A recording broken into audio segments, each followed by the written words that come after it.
Hello, I'm Will Hitchcock. And I'm Siva Vaidyanathan. And from the University of Virginia's Deliberative Media Lab, this is Democracy in Danger. Will, it's really good to be back with you. What did I miss last week? Well, Siva, we talked a lot last week about the effort in Virginia to redraw congressional and state districts with a new commission that has descended into partisan squabbling. There's a surprise. And we also discussed how in a federal system such as ours, states really are testing grounds for a wide range of policies and politics. And as it turns out, that's a double-edged sword. Yeah, it really is. And, that couldn't be more true than what we see in a bizarre case we're going to look at this episode in Colorado. That's where a local election official in Mesa County appears to be undermining confidence in her own county's electronic voting systems. This is a strategy right out of the Trump 2020 playbook, played out at a very local level. Now, here's Colorado Secretary of State Jenna Griswold announcing in August a lawsuit against that county clerk, Tina Peters.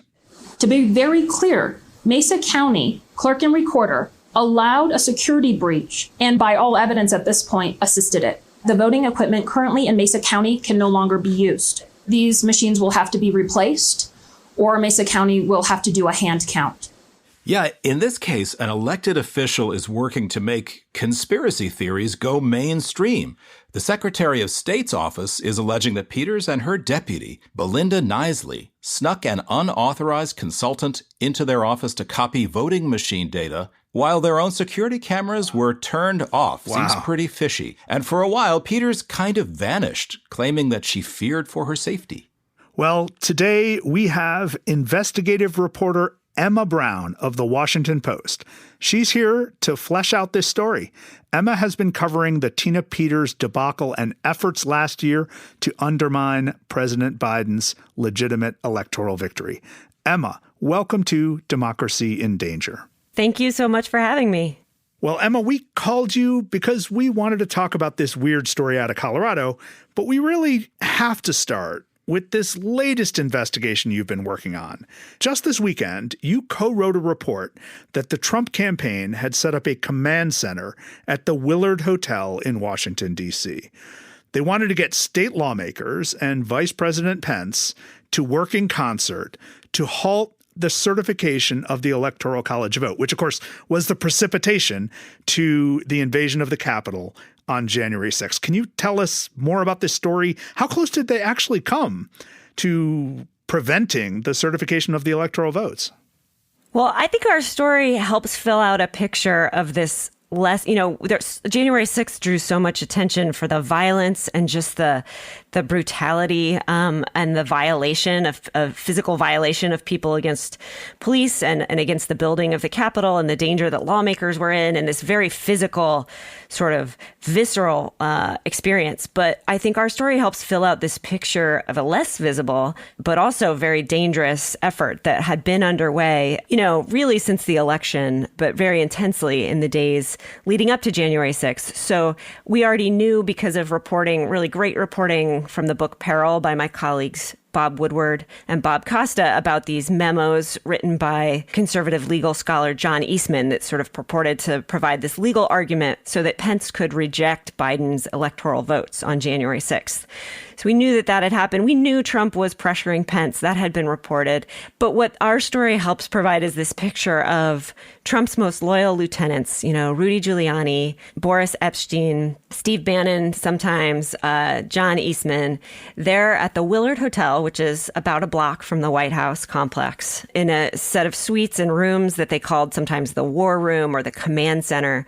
They were organizing this multi-pronged effort to create the conditions so that Pence could or would interfere on January 6th. And that involved calling lots of state legislators and trying to persuade them that really, this is up to you guys. You are the ones who determine the electoral votes, and trying to get them to put pressure on Pence, which some of them did try to put public pressure on Pence to delay the vote so that then there could be further investigation and so that states where Biden had won could decertify their votes and hand the presidency to Trump. Well, we know they failed, but how much traction did this effort get within tight Republican circles? How much traction did these efforts get within the states themselves, which is really what we're trying to uncover through this particular part of our season. Like, we're really trying to get a sense of how crucial states are to the full operation of American democracy. Well, there was a phone call on January 2nd between 300 state legislators, including many from the really contested states. So I'm talking here about like Pennsylvania and Arizona, Michigan, Georgia. And this call was an opportunity for President Trump, and also on the call was Rudy Giuliani and John Eastman, to try to put the pressure on states and make the case to them that these legislators held in their hands the power to reject the will of the voters in their states and overturn the electoral results in their states. So were they successful? Well, 3 days later, the organization that helped put on that call put out a press release and said 88 state legislators had signed on to a letter urging Pence to delay and give them the opportunity to decertify their votes. And more were signing on every hour, the press release said. So I think, yes, it caught on. And we continue to see it, of course, even now with the calls for audits, for example, so-called audits in states to continue to question the electoral results in these key states. And those calls are coming in many cases from state legislators in the Republican Party. Wow. Well, Emma, this is a great segue into the work that you have been doing also on Colorado. And I just want to bring us back to that subplot here. So in 2020, Trump got hammered in Colorado, right? I mean, he lost by a margin of about 13 percentage points. You'd think there wasn't much chance in a situation like that like rumors of foul play were going to take hold. But Tina Peters seems to have set up a campaign of her own in Colorado to discredit the election results. Who is Tina Peters, and how does this relatively unknown local official become the center of this crazy national story? So Tina Peters is the elected clerk and recorder of Mesa County, which is a really ruby red part of Colorado on the western slope where Trump did very well. I mean, he won by a comfortable margin. And so to your point about, that there wasn't much dispute in Colorado about who won. Well, there wasn't much dispute in this county that Trump did quite well. And Peter's job there is to oversee the elections. She became, and your listeners just have to sort of suspend reality for a minute because this story can get really kind of crazy. But the way she came to national attention is Ron Watkins, who is the guy who used to be the administrator for the Aitken message board where Q used to leave messages for. Right, for the QAnon, the source of the whole QAnon conspiracy theory. Yeah, some people believe that he is Q, something he's denied. But he's, anyway, very well known in the Q world.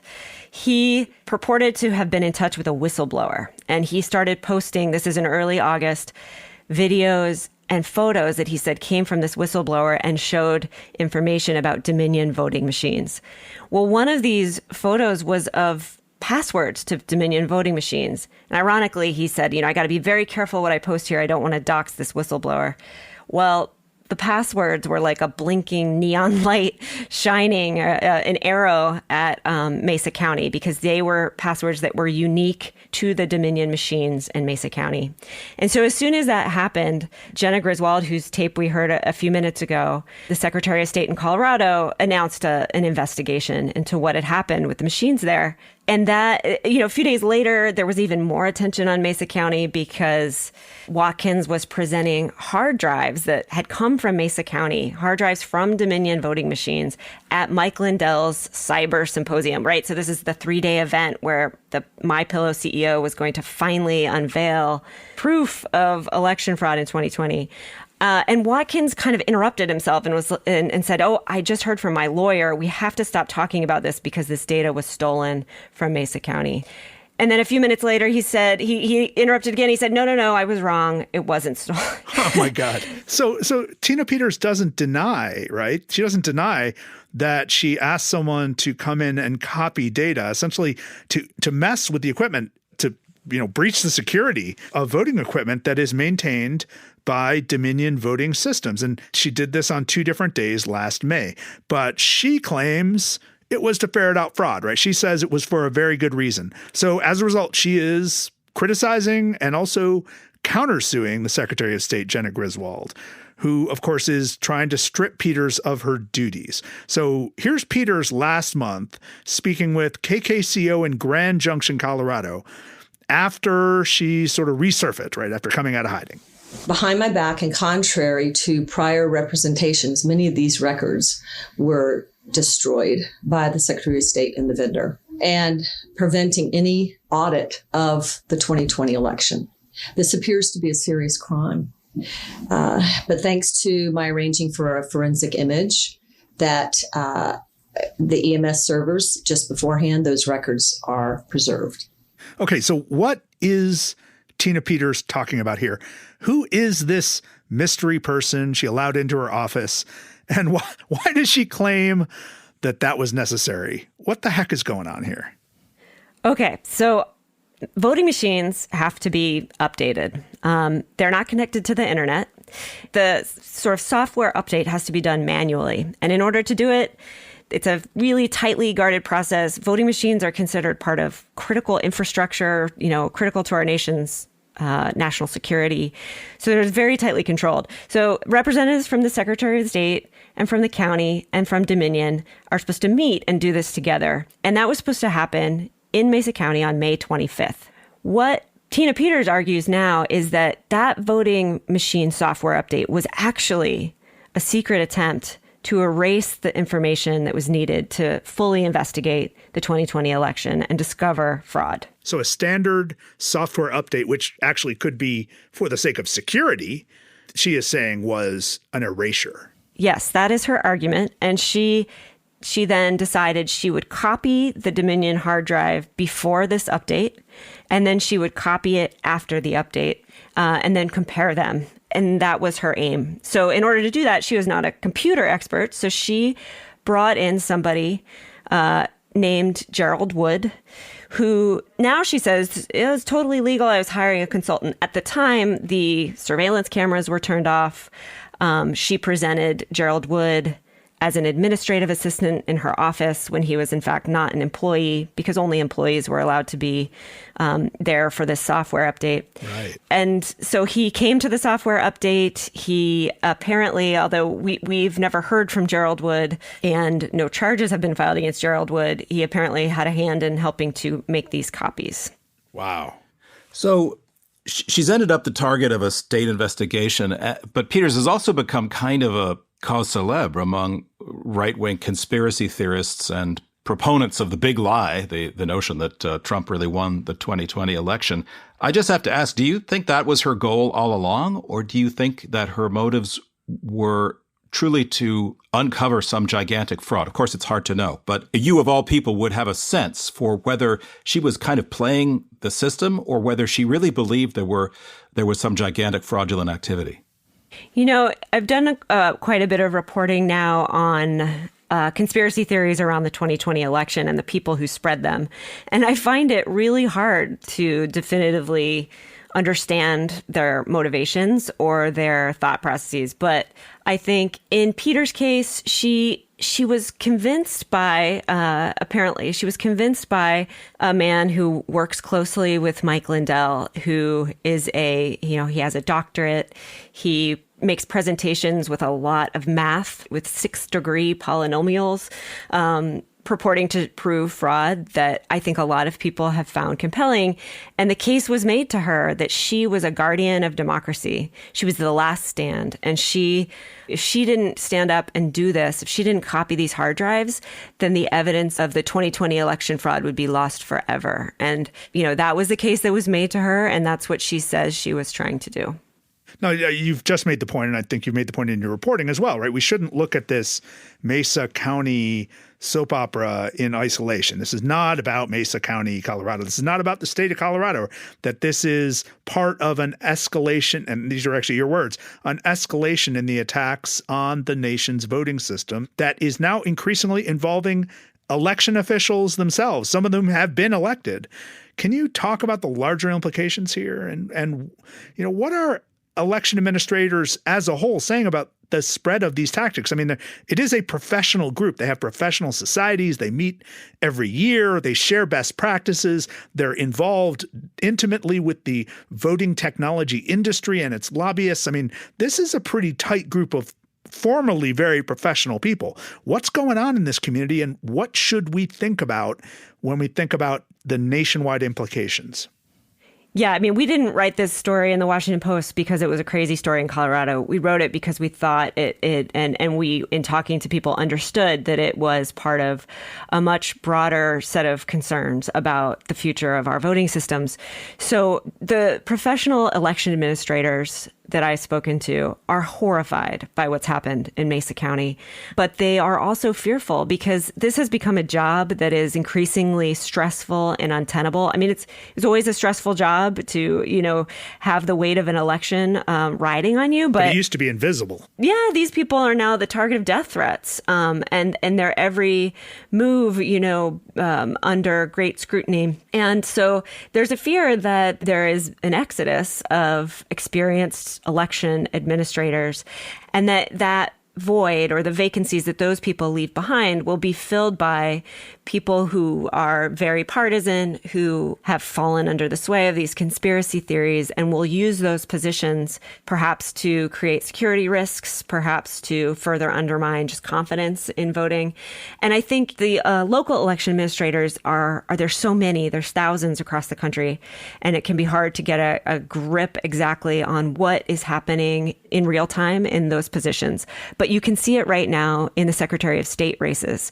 So there are a number of very high-profile figures who have denied the legitimacy of Biden's victory, who have been really key figures in spreading baseless theories about the 2020 election. I'm speaking here of people like Mark Fincham, who is a state representative in Arizona, who's running for Secretary of State there, and others who have been endorsed by Trump now. So they are running to be the chief elections officials in their states. And I think if you think back to the 2020 election, there were key points where individuals stood up to the pressure to create chaos in the electoral system. It happened in Michigan with a Republican on the state canvassing board who refused to say that the election results were illegitimate. And that person also, of course, faced death threats. But what happens when the people who are in those pivotal positions, next time are people who have fallen under the sway of these theories or who are very partisan? It's a question that is concerning, I think, to a lot of people watching elections right now. Emma, over the summer, you reported that there's a lot of big money behind this effort to discredit the 2020 election. And you cited as an example a recently released film backed by the money of Patrick Byrne, the former CEO of Overstock.com, called The Big Rig. I guess that's supposed to counter the big lie. And but this is apparently reverberating through right-wing social media. But here's a question that I'm puzzled about. Does this take root beyond those circles? What is the evidence that these kinds of efforts are changing minds, are persuading people in the middle that, hey, maybe there really was a fraudulent election? Or does it just keep echoing within the same sort of right-wing conspiracy-fed circles and therefore maybe doesn't really move the needle? So the Deep Rig, that's Patrick Byrne's movie, I think is just one part of a really broad effort to create, media and memes around so-called election fraud. So Mike Lindell has made multiple movies, so-called documentaries, and he has now his own website and own streaming service. He has a twice daily show that is his, where he appears. So there is so much content being generated and then being beamed into people's Facebook feeds and their Telegram and their social media. And I think the question you ask is really key. Is it only reinforcing people who are already sort of true believers, or is it reaching new people? And I think we don't know the answer to that in real time, but we do know that a huge proportion of voters, and particularly Republican voters, believe something was fishy about the 2020 election. And so in some sense, I think that these efforts have been successful because they have even people who might say, well, I haven't seen that movie, or I'm not familiar with these particular characters. The sense that something was not right and something needs to be fixed, that seems to have succeeded in really penetrating a lot of people's view of American democracy. So maybe it doesn't matter how ultimately persuasive these efforts are, these propaganda efforts are, as long as they put a seed of doubt, the little piece of sand in the shoe. Here we have 50 separate presidential elections every 4 years. And every 2 years, we have 435 separate elections for members of Congress. What should we be worried about in the United States? What are the warning signs we should look for as we go forward into the next year and the next 3 years? Well, I mean, I think that the polling that we see is really concerning in the United States that we've already referred to a couple times, showing how many people just think something's not quite right. And I think, just to bring it back to Mesa County for a minute, the local county commissioners there. So when Tina Peters, she's been stripped of her election duties. And so it fell to the county commissioners to sort of come up with a plan. They are going to go to great lengths and expense in the upcoming election in November to assure their voters. They're so worried that their voter, they're when I speak to the commissioners, they're so upset that the legitimacy of their county elections has been called into question and that they're getting such angry and upset, communications from so many of their constituents. And they believe that their elections were absolutely airtight, but they are going to not only count their votes on Dominion machines, they're going to count their votes on another kind of machine, clear ballot machines. They're also going to hand count their election, and they're going to post images of every ballot online so that people can go look and, do their own kind of audit if they need to. But they're really hopeful that that's going to shore up confidence, but they aren't, they don't know for sure. And I think the fear is that what do we do when that little seed of doubt becomes people not accepting the outcome of the elections, no matter how much evidence is provided to them showing that it was legitimate? It's their job to run the elections and to count the votes. It's our job to make sure that the ethical foundations of democracy and the norms that support democracy actually operate in the country, right? So I think the work is actually on us, and it's a shame that it seems to have fallen on them. Emma, just one follow-up question. Do you have a sense from just being in the field that the efforts to cast doubt on the whole process of elections and the difficulties with machines and the accusations about fraud, is this likely to impact turnout? I mean, of course, it could cut either way. I don't know which party would benefit. But I wonder if, in general, if Americans begin to feel that the act of voting is already rigged, then do they just throw up their hands and stop voting? Is that a possibility? Or does it, on the contrary, make people feel that much more eager to make sure that their vote counts, that they understand how their vote is tabulated, and so forth? Any sense about which way this might go?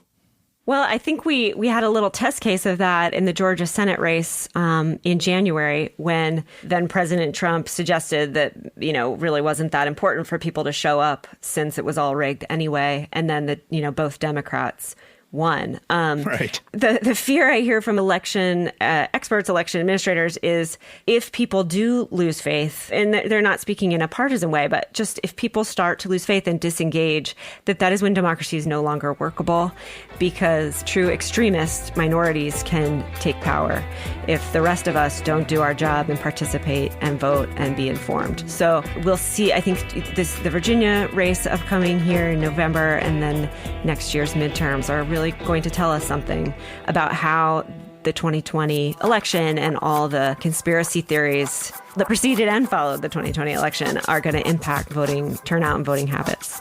Well, Emma Brown, thank you for joining us today on Democracy in Danger. It was great to talk to you. Thank you for having me.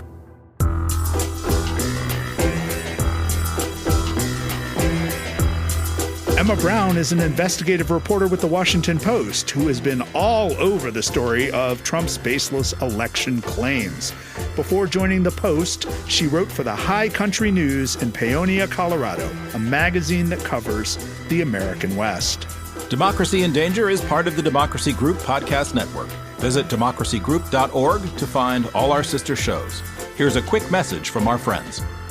Hi, I'm Mark Simon. On my podcast, The Journalism Salute, we spotlight important and interesting journalism organizations and people. The goal of our show is to introduce you to different perspectives and different careers in the field. We talk to reporters, editors, publishers, and professors. There are so many great groups to learn about. We're also here to show you that journalists are not the enemy of the people. That's the Journalism Salute, available wherever you get your podcasts.